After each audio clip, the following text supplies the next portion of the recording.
Yo, what's good, my YouTube family? Alex Moore here, back again with another video. Thank you as always for tuning back into the channel. Make sure you guys do follow me on Instagram at @realalexmoore_. That is the best place to catch me when I'm not posting on YouTube. Today we got a very special video, you guys. I decided to switch it up, get outdoors. I had this whole plan with how I wanted this video to look, and sure enough, it might just look like it's sunny to you guys, but it's actually raining right now. I was gonna break out a new whiteboard video, give this a shot. I know my whiteboard is a little bit small. I honestly wasn't able to write too much on here, but I really wanted to give it a shot just as we're still just working to step out of our comfort zone and just try new things and just experiment a little bit here and there. Right now, I'm currently reading a book called Think and Grow Rich by Napoleon Hill. Just started reading this book a few days ago, and I feel like it's already shifted my mind a lot. Now, a lot of these principles I've heard from other people, but it just hits different when I'm actually being able to read what Napoleon Hill is writing, knowing that this is coming from something that was written in the 1930s, yet still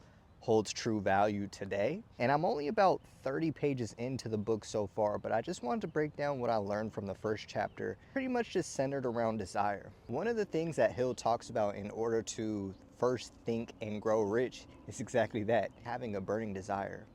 You can have a burning desire for anything, and it can happen at any time. You can be sitting at a dinner table. Maybe you're overweight. Maybe you've been overweight your whole life, but something clicks in, you just have a thought to yourself, actually I think I want to get to 10% body fat and see what that looks like. Or you could be somebody who was born into poverty. Maybe your family has been poor for generations and you just have this idea. You could be 6 years old, you could be 16 years old, you might even be in your 20s, but you have an idea, something clicks in your mind and you say, I'm going to change the course of my family's generation curses. I'm going to be the person who breaks this curse forever. We all have these thoughts. We all have these desires in some form or fashion. I refuse to believe that you guys just have not thought of it in any way, but how often is it that we just have these thoughts and we ignore it? Well, that's the great part about having a burning desire for it, is it doesn't matter what your current situation is.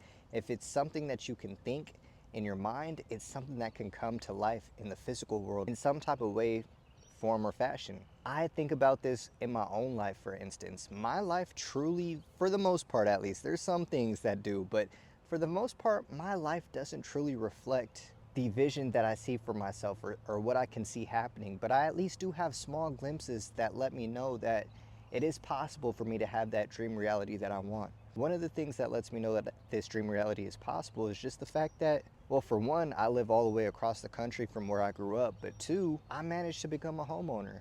I feel like that's something that's really, really rare in this day and age, especially for somebody who just entered their 30s, and to do it on his own at that, like no partner, like no two streams of income, just letting it be me. Being able to do that lets me know that it's possible, because just a few years ago, I was somebody who was unemployed, somebody who didn't really have much purpose in life or know exactly where I was going to turn to. I remember early 2023, you guys, not having a job, but still having a belief that I was going to be able to move into my own home somehow, some way. I just kept knowing that it might happen. I didn't know exactly how. I didn't know how God was going to bless me with the situation of work, especially considering I had just gotten laid off. Something just kept telling me, Alex, just keep looking for homes. Alex, keep applying for jobs. Alex, keep saving your money. Like somehow, some way this is going to work. And sure enough, my reality changed, and in that same year, I was able to move from Georgia to North Carolina. So I have certain things to let me know that these thoughts can come into reality in some sort of way. And you guys probably have these same thoughts as well. When it comes to the burning desire, the next thing you need to do is be obsessed with it. Think about this constantly. Let's go ahead and use my home again, for instance. I thought of what it would be like to be a homeowner literally every single day. I thought of what it would be like to be a homeowner because I had been through so much pain in my past. I had been through the pain of not only getting laid off, but the pain of relationships ending, the pain of not being as close to friends as I once was, the pain of just feeling alone, the pain of wanting to prove people wrong and show to people that I can be successful even without having a college degree. These things really drove me to do whatever it takes to be able to move into my own home. Just had that desire. I said, you know what? I don't want to go into my 30s still just being in apartments. Like, I know what that's like. I've moved from the age of 18 years old all the way up until 29 years old. I had moved every single year.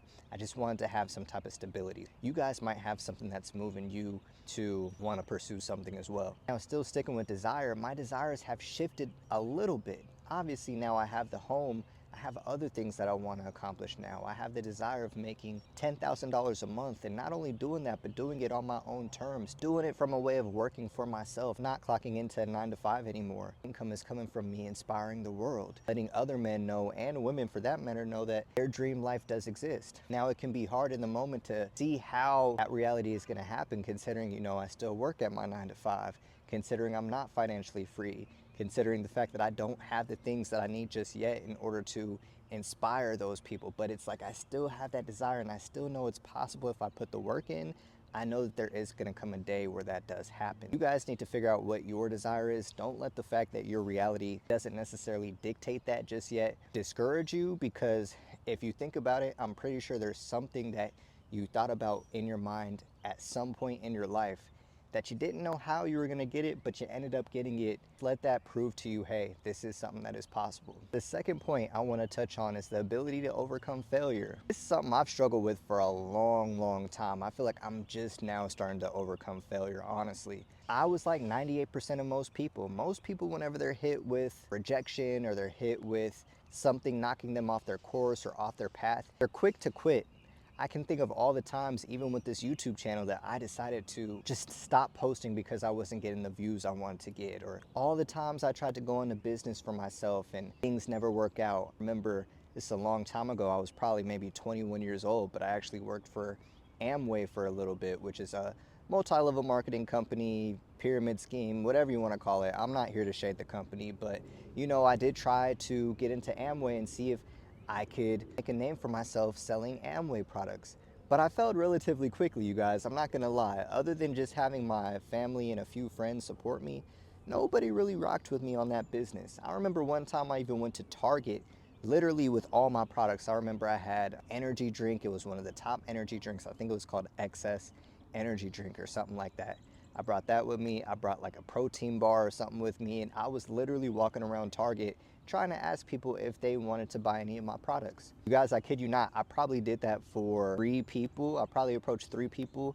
They all said no. After that, I literally said, I can't do this, and I went home. And I wrote in my journal that night about being a failure and how much I felt like a loser and how I felt like my business was never gonna come off the ground and how I was never gonna be able to do something for myself. I can even use another example. I also used to be a health coach. I worked for a company called Optavia. Optavia is a business model, I should say, that is focused around helping people lose weight and just optimize themselves, live a more healthier life. But they do that through putting you on a certain meal plan. This meal plan requires you to eat 5 of their products a day, and these products are really low in calories but high in protein. I'm gonna be honest, they don't necessarily taste the best. I'm gonna just keep it a stack. But you're supposed to eat these products consistently, and then you just make dinner for yourself. Well, I didn't see much traction in that business either. At my peak, I had 5 clients, which probably took me maybe 6 months even just to get those 5 clients, and I think I only got paid out maybe $100 for it while the company was making a lot more. Optavia was getting a decent cut and I wasn't getting much. That discouraged me. I had to do a lot of things in order to get those 5 clients, and when I saw that business just wasn't working that well for me, I quit. I stopped on my health coaching business. There's so many other things that I could speak on, quitting on YouTube. I think you guys get the point. But what I've had to learn just from reading this book is that oftentimes when you fail, that means success is right around the corner. It got me thinking about guys like LeBron James, guys like Kobe Bryant, guys like Michael Jordan, who had to face so much failure, face so much scrutiny. I mean, look at LeBron. It took LeBron, what, 8-9 years before he went to the finals for the first time? And not only did he go to the finals for the first time, but he played terrible in the finals against Dallas. And the world crucified him. A lot of people, if they didn't have the right mindset, would have just folded after the fact that the whole world laughed at you. You blew, I think they were up 2-1 in the series. They blew the series to Dallas. Dallas only had Dirk, and that's it. LeBron already joined D Wade and formed a super team. This man got crucified, but look what happened after that. You saw a shift in LeBron. You saw him dominate the league for the next 10 years, going to finals dang near every single year. And it's like something clicked when he failed. It's like he was able to find out exactly what his flaws were. He was able to find out he wasn't the best post-up player, so he started posting up a lot more. He was able to realize that he had to get comfortable with taking clutch shots, and he ended up becoming one of the clutchest players in NBA history, at least statistically speaking. I mean, I'll take Kobe or Jordan over him when it comes to the clutch any day, but you know, he was able to really improve his track record as far as being clutch. You just see how dominant he is now. It just comes from those losses. You look at the losses that Jordan took when he couldn't get past the bad boy Pistons, and then he finally overcame them and was able to dominate the league and go to 3 straight finals 2 different times. And I have to look at those things and realize, okay, Alex, if you're failing now, that means success is probably on the other side of you going through these failures. But you can't always quit when these times get tough. You can't always fold just because you don't see the immediate results. I think what the problem is for me, and probably for you guys as well watching this, is a lot of us want results quickly. I'm shifting my mindset now, but I was that person who would think just because I post X amount of videos or because I work hard for a few months, I should get rewarded for my fruits and my labor. What I'm learning now is this goes back to also having that desire. When you have that desire, that burning sensation, you're willing to put in the work no matter how long it takes for you to see those results. So you might be putting in the work now, you guys. You might be trying to be one of the top salesmen. You might suck at sales right now. You might have to get through those rejection calls, or maybe you're just now starting out trying to talk to girls. You know, maybe you're not the best at talking to girls just yet, but you have to keep putting in the reps. You have to step out of your comfort zone and say, okay, I'm gonna go ahead and talk to 3 girls a day, or I'm gonna move off of instinct. Anytime I find a girl attractive, I'm gonna approach her. And then you learn from it. You learn what to say. You learn what not to say. You learn about body language. And it's the same thing with our crafts. We have to just take a moment to let our emotions go, not feel so deep about the rejection, not let it get to us, but figure out how can we learn from these failures, and then we come back stronger. This book has just taught me, and again, I'm only 30 pages in, but this book has just taught me that, you know, failure is inevitable. It's something that's going to happen. Learn to embrace it, learn to accept it, and live with it. And I think that's what I'm in the process of doing right now when I'm just stepping into my comfort zone and trying different things. It's just understanding it's okay if you fail, bro.